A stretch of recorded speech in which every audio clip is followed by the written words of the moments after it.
hello' hi guys যিহেতু আপোনালোকে গম পাইছে যে SI ৰি ইণ্টাৰভিউ পৰা যিখিনি এডমিট কাৰ্ড আহিলে সেইখিনি মই লাইভ দেখাইছোঁ আজি পোনপ্ৰথমে চাৰ্চ কৰিব যে SI admit card download link 2020 ব্ৰাউজাৰত চাৰ্চ কৰিব তাৰপিছতে এনেদৰে আপোনালোকে ফাৰ্ষ্ট প্ৰিফাৰেঞ্চ ক্লিক কৰিব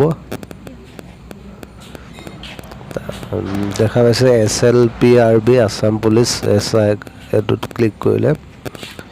এইটো ওলাইছে এটা পেজ হিন্দুস্তান টাইমছৰ দ্বাৰা ডাইৰেক্ট লিংকটো দিয়া থাকে তাত ক্লিক কৰিলে আপোনালোকে ডাইৰেক্ট প্ৰিণ্ট আউট উলিয়াব পাৰিব 22 তাৰিখে ইণ্টাৰভিউ হ'ব তেনেদৰে এইটো দেখা আছে যে ফটোখনত তেনেদৰে ওলাব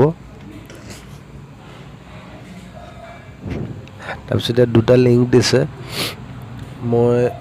1 নম্বৰ লিংকটোত ক্লিক কৰিছোঁ তাৰপিছতে এইটো লোডিং হৈ আছে এইটো পেজটো ওলাইছে তাৰপিছতে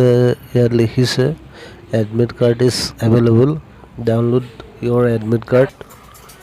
এপ্লিকেশ্যন নম্বৰ যিহেতু এটা মোবাইলত OTP আহিছে আৰু ডেট অফ বাৰ্থ যাৰ যাৰ মোবাইলত OTPটো অহা নাই তেওঁলোকে টোল ফ্ৰী নম্বৰত যোগাযোগ কৰিলে পাই যাব মই যিহেতু এইটো মাৰি দিলত লোডিং হৈ আছে দেখিছেনে মোৰ এডমিট কাৰ্ডখন ওলাই গৈছে ইতিমধ্যে এইখন মোৰ এপ্লিকেশ্যন নম্বৰ এইটো 164197 ৰোল নম্বৰ আমুক আৰু এক্সাম ডেট 22 নৱেম্বৰ 2020 সানডে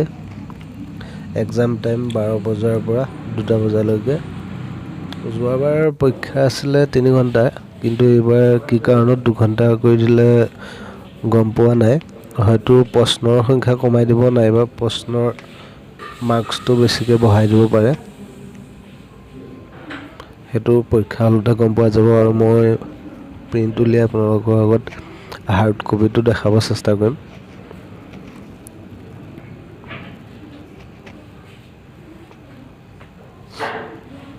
এয়া দেখা পাইছে মই প্ৰিণ্ট কৰিছোঁ আপোনালোকৰ সন্মুখতে আৰু হাৰ্ড কপিটো দেখাইছোঁ এইখন দেখিছেনে মই হাৰ্ড কপিটো প্ৰিণ্ট কৰি উলিয়াই লৈছোঁ চেম টু চেম আহিছে মই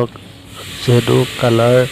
প্ৰিণ্ট উলিয়াইছোঁ আপোনালোকে ব্লেক এণ্ড হোৱাইটো নিব পাৰে আৰু ইয়াৰ লগত যিখিনি বস্তু লাগিব দেখা আছে পান কাৰ্ড ড্ৰাইভিং লাইচেঞ্চ ইত্যাদি আধাৰ কাৰ্ডৰ প্ৰয়োজন এইবোৰ লৈ যাব আৰু চেনেলটো ছাবস্ক্ৰাইব কৰি দিবলৈ নাপাহৰিব